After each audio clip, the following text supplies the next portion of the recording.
Lembra que a gente conversou numa aula, se a gente age ou se a gente reage? E a gente chegou à conclusão que parece que a gente está só reagindo, só agindo automaticamente. Quando vê, já falei, quando vê, já briguei, quando vê, já fiz. E vai indo, vai indo, vai indo, vai indo. E a gente não analisa o melhor daquela situação.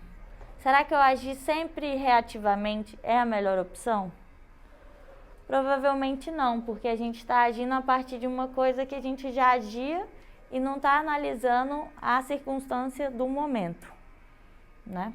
Tem um livro muito clássico, A Arte da Guerra, que eu li, e ele é, tipo assim, de milênios lá, todo mundo venera ele, e todos os capítulos podem se resumir a: você só ganha uma guerra se você analisar as circunstâncias dela. E guerra não necessariamente, qualquer troca, a gente está tendo ali, não uma guerra, mas vocês entenderam, né? Que toda troca pode sair os dois ganhando ou os dois perdendo. E na verdade ele traz que a única guerra que a gente vence é a guerra que não acontece. Então, que você consegue ganhar a situação antes mesmo de agir. E tudo isso depende da análise das circunstâncias. Porque nada é igual a nada. Cada momento vai pedir pra gente uma postura diferente. E quanto mais conscientes a gente tá, mais coisas a gente vai conseguir perceber para agir melhor naquela situação, né? Porque depois bate o arrependimento: nossa, mas não sabia, nossa, mas não lembrei, mas... porque a gente só vai de supetão, né? E como é que isso funciona na questão da nossa evolução? Tem uma hierarquia. Deixa eu voltar um pouquinho. Isso de a gente agir pelas emoções, às vezes elas estão mais exacerbadas. Por exemplo, a paixão. A paixão é tida como patológica. Tem o crime passional. A pessoa para de responder por ela está no mundo da lua. E não tem o que você fala, não, aquele cara não tem nada a ver, aquela pessoa não tem nada a ver. Não adianta, a pessoa está apaixonada, ela não raciocina. Tem os casos também de depressão muito severa. A pessoa está presa naquela tristeza. Por mais que você, às vezes, tente mostrar a parte lógica daquilo de: você tem sua família, você tem comida, não interessa. A pessoa está vivendo a emoção. E isso é as emergências emocionais. São casos mais severos, onde realmente é a emoção que assume. Mas isso em pequenas escalas acontece no nosso dia a dia o tempo todo. Quando a gente fica irritado, a probabilidade maior é de que a gente responda aquilo xingando, brigando, tá? Agindo no impulso. Só que as emoções, elas têm uma razão de ser. Elas são uma forma de comunicação. A raiva, ela serve para colocar limite. Se eu tô com raiva, é porque algum limite meu foi passado. E é mais do que válido, incrível e necessário que a gente coloque nossos limites. Mas se eu colocar o meu limite de uma forma agressiva, eu vou gerar outras consequências de mais raiva, que vai irritar mais, que vai ficar pentelhando, que vai brigar. E, quem saiu ganhando nisso? Ninguém, né? Os dois lados saíram perdendo. Mas se eu consigo conscientemente demonstrar para outra pessoa que o que ela fez eu não gostei, eu consigo criar até um afeto de: olha, eu gosto de você, mas essa atitude não me faz bem. A gente falando com respeito, isso tem muito mais a acrescentar. E não deixar explodir o sentimento, é isso? Não vestir a camisa da emoção. Eu antes não sabia direito o que eu sentia, eu não sabia dar nome para as coisas que eu sentia. Eu me sentia incomodada, eu não sabia se era tristeza, se era raiva. Aí uma amiga da minha mãe me deu um livro de criança, chama Emocionário. Aí eu fui começando a entender que, às vezes, a raiva é só uma irritação. Não é um rancor, não é uma fúria, né? Porque tem gente que, irritou um pouquinho, a pessoa explodiu na fúria, você fala: quê? Então, isso, né? Então, tem os graus da emoção, E tem as diferentes emoções. Às vezes, eu, como eu falei, ficava incomodado, não sabia se era tristeza, se era raiva, sabia que tava esquisito. E aí? Tristeza é que alguma coisa mais melancólica precisa ser reelaborada, a raiva é o limite. E por assim vai. Eu posso depois mandar o que significa as emoções. Tem no meu Instagram. Como que você tá? Tá, Bela Rayar. Mas a primeira coisa que eu conversei foi sobre as emoções. Porque eu não sabia o que eu sentia e agia muito no impulso. Bela Rayar. 2 L's? É um só. Depois eu te mando. E aí foi a primeira coisa que eu comecei a estudar mais no sentido da psicologia, sabe? Você tem que entender o que está acontecendo para você poder se ajudar. Uhum. Não é? Porque se eu não sei o que eu tô sentindo, como é que eu vou agir com isso, né? Fica só aquela coisa incomodando e aí você briga, mas não era pra brigar porque você tava triste, você queria era colo. E aí? Queria era carinho, Aí tava com incômodo e deu um chute. Aí, mas era tristeza. Você vai guardando, aí chega um momento que você explode, que a coisa explode de uma tal maneira, né? Que a coisa perde até a... Seria a tal gota d'água, né? É. O emocionário brinca que é você vestir a camisa da emoção. Você vira a raiva. Ah, eu tô puto, tô com raiva e acabou o mundo. Ou senão eu tô eufórico. E aí você perde o contato com o real mesmo, né? Você vira aquela euforia e ali não tá as melhores respostas. Aquilo é uma comunicação de se aquilo faz bem ou mal pra gente. Se traz angústias, o que aquilo causa na gente? E a gente percebe isso e depois, com a consciência, traz uma resposta mais acertada. E é isso que eu quero conversar com vocês hoje. Como a evolução trouxe ao Homo sapiens. Sapiens significa sapiência, sabedoria, consciência, raciocinar. Só que a evolução tem uma hierarquia, igual lá em casa. Quem manda em mim é a minha mãe, quem manda na minha mãe é a minha avó, né? Tenho umas bagunças familiares aí, mas vamos fazer a família aqui tradicional. Se a minha avó quiser, ela coloca ordem na casa. A voz dela é a superior. É uma hierarquia. Ela veio primeiro, ela abriu caminhos. E no nosso cérebro funciona assim também. A gente tem a parte mais primitiva, que é chamado cérebro reptiliano. Eu sei que esse nome é esquisito, mas ajuda a gente a pensar em répteis.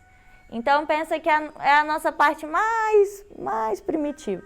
E ele é responsável pela respiração, pelo batimento cardíaco, pelas funções vitais, que mantém a gente vivo. Graças a Deus que tem ele, né? Porque se a gente tivesse que pensar para respirar, já tinha exterminado a humanidade, né não, Paulo? Fala aí. Já tinha acabado com tudo. A gente ia ficar com preguiça, não, eu não quero, não, fulano que tem que fazer para mim é começar. Mas a gente tem essa parte mais basal, que cuida das nossas funções vitais. E aí depois a gente foi evoluindo, criou a parte do cérebro responsável pelas emoções. Eu vou falar o nome técnico, mas só pra gente ir acrescentando, tá? Mas aí veio depois o cérebro emocional, que é chamado sistema límbico. Ele também é responsável pela nossa aprendizagem e pela nossa memória. Por isso que quando a gente vai aprender uma coisa, a gente gosta de estudar mais o que a gente gosta, tem mais facilidade em aprender, em lembrar. Às vezes a gente aprende os negócios de raiva mesmo, né? Na força do ódio.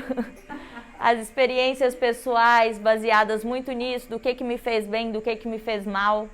Se a gente for lembrar da escola, a gente lembra mais das histórias que aconteceu em sala que causou aquilo do que a matéria que a professora falou. Então, esse cunho emocional, ele ajuda na aprendizagem porque é o mesmo sistema. E na memória também, a gente lembra de coisas que foram importantes pra gente emocionalmente. A gente não lembra de fórmulas matemáticas que a gente nunca usou. E aí, depois desse cérebro, veio outra camadinha de cérebro, que chama neocórtex. Aqui está a nossa sapiência, isso que nos faz diferente dos outros animais. O macaco ele já tem um pouquinho desse cérebro, mas a gente desenvolveu muito mais esse cérebro, muito mais. Por isso que a gente tem outras capacidades que a gente não usa tanto. Mas aí, como eu falei, a mãe manda no filho e a avó manda na mãe. Então, quando eu estou numa situação de fome, de apneia, de falta de respiração, quem assume é a avó. A gente vai fazer qualquer coisa para comer, a gente vai fazer qualquer coisa para respirar. E a mesma coisa é quando esse cérebro emocional ele assume. Se a gente tiver com muita raiva, a gente não vai conseguir raciocinar o melhor da situação. A gente vai muito apaixonado, a gente não vai conseguir pensar qual que é o lógico, o que faz sentido. Não. A gente é aquela emoção, a gente vira aquela emoção. Só que isso eu estou falando em casos mais extremos, mas a gente tem que perceber que ao longo do dia isso acontece. A gente sai do eixo e aí não consegue mais trabalhar direito, não consegue mais seguir a rotina, fazer o que tem que ser feito e mais do que isso, ficar em paz, né? Porque fica só aquele trem matutando ali, matutando. E a gente sai do eixo da sapiência que a gente pode usar. E aí isso a gente falou da avó, do filho. Só que a gente tem formas de que o filho assuma. É o quê? Tranquilizar o resto da família. E aí uma forma é a meditação. Outra forma é o exercício físico. Outra forma é a oração. Então por isso que seu exemplo cabe tão bem aqui hoje, Raquelzinha. Eu vejo a sua fé. E eu sei que isso que te faz uma mulher tão forte. E até nesse momento tão difícil, a senhora consegue se manter bem, equilibrada, com um sorriso. E isso é uma forma da gente trazer essa consciência nos momentos de dificuldade. Só que é isso, quando a gente está imerso nas emoções, é difícil lembrar. Mas a gente está fazendo aqui uma ginástica cerebral. Você, Rosário, me contou que estava mais fácil, né? De lembrar, de respirar, que já vez ou outra a gente lembra. Sim. Mas é isso, eu medito há anos e não é que eu tô nesse nível toda hora, mas eu consigo me entregar menos às emoções, que vai trazendo um bem-estar maior. É uma ginástica, ela precisa ser exercitada também. É um aprendizado, na verdade, é constante, né? É constante. Tentativa, erro, volta. E vai ter hora que a gente vai esquecer também. Sim, vai chutar o balde, né? Mesmo. Tem hora que a gente esquece do negócio. A maioria. O importante é sempre lembrar, né? Vez ou outra a gente respira e vê, será que o melhor é eu realmente brigar com aquela pessoa? O que isso vai me trazer de benefício? Ou será que eu trazer minha sabedoria e demonstrar para ela, por exemplo, na raiva, o quanto aquilo é importante para mim e o quanto ela fez, me machucou? Sabe, Isabela, uma coisa que eu penso assim, que eu tenho comigo, né? Assim, muitas vezes uma situação se torna insuportável, difícil.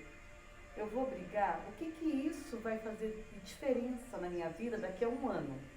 Daqui a 6 meses? Qual a diferença que esse caso, esse fato vai ter na minha vida? Assim é que eu consigo passar por várias situações pensando dessa maneira. O que vale a pena e o que não vale. O que é importante e o que não é. E você aprendeu isso pelas suas experiências, né? De tanto ir lá e futucar e depois de 6 meses, por que eu futuquei isso? Não mudou minha vida, não mudou nada. Sim. Entendeu? Sim. Então é uma coisa que é bom a gente passar também. E que já vai vir para os seus descendentes. Exatamente. Porque você já está conseguindo usar a sua sabedoria acima da emoção. Tem muita gente que bateu, levou o tempo todo. E, tipo assim, e não leva nada, né? Bater, levar, não leva. Leva dor. Para as duas partes. Porque a única forma... falta de tranquilidade. A área da saúde... Já é tanto problema. A área de saúde, tanta coisa, cientificamente falando, é uma área mais saturante. É responsabilidade em excesso. Por isso que eu gostei quando ela falou Tudo disso em daí, excesso.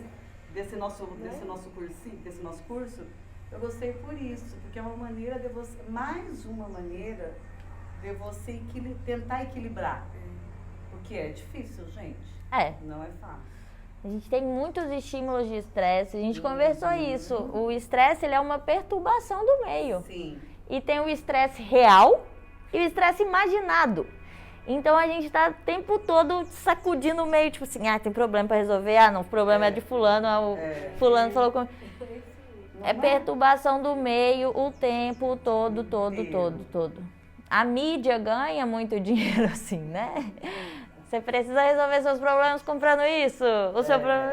E apresenta o problema e tal. É verdade. Ai, eu já guerrei muito da minha vida, mas eu tô numa fase que eu só quero paz. Já há algum tempo já decidi. A gente vai aprendendo. Né? Não vale a pena se entregar essas emoções. Uma colega mais velha falou bem assim, falou, quando eu entrei na prefeitura, nossa, tudo eu rebatia. Eu falei, mas eu não aguento isso, me faz mal, seu calor explode. Beth, quantos anos você tem? Eu falei pra ela a minha idade, Beth, eu vou te falar uma coisa. É claro que tem pessoas, apesar da idade cronológica, é uma eterna criança. Isso não amadurece. A pessoa parece que não aprende. aprende. Não amadurece. Isso. Aí o que é que acontece? Mas quando, Beth, você conhecendo o seu perfil assim, porque você quer assim, porque é assim que tem que ser, porque se eu limpei eu não quero que suje, eu estava o tempo todo armada. Aí depois, Beth, quando você chegar aos seus 40 anos, assim, pelo seu perfil, é o meu. Você vai ver que você vai mudar. E realmente é verdade. Eu encontrei essa pessoa e falei, Dija, não sei se vocês conhecem, Dijaneira. Hoje ela está lá na oftalmo, trabalha lá no centro oftalmológico. Porque Dija, não é que eu mudei um pouco, eu tô mais calma, Dija. Nossa, porque você percebe quais são suas prioridades. Isso. O que é importante realmente. Tem muita coisa ao seu redor, mas o que importa? O que importa? Cada um tem o que importa para si, não é? E o quanto se entregar para essa emoção gera sofrimento. Exatamente. Raiva gera raiva, tristeza gera tristeza. O seu corpo sofre com isso. Total. O seu corpo muda. A sua expressão muda, o seu corpo muda. A sua paz interior vai pro beleléu. Exatamente.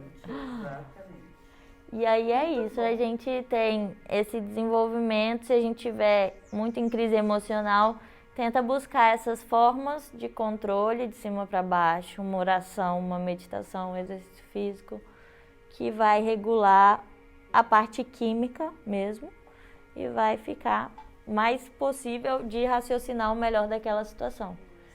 Não pensar aquilo a partir do medo, não pensar aquilo a partir da tristeza, pensar como um ser racional que analisa, planeja e percebe com mais capacidade. E é isso. Então vamos agora voar com as abelhas. Posso fazer assim?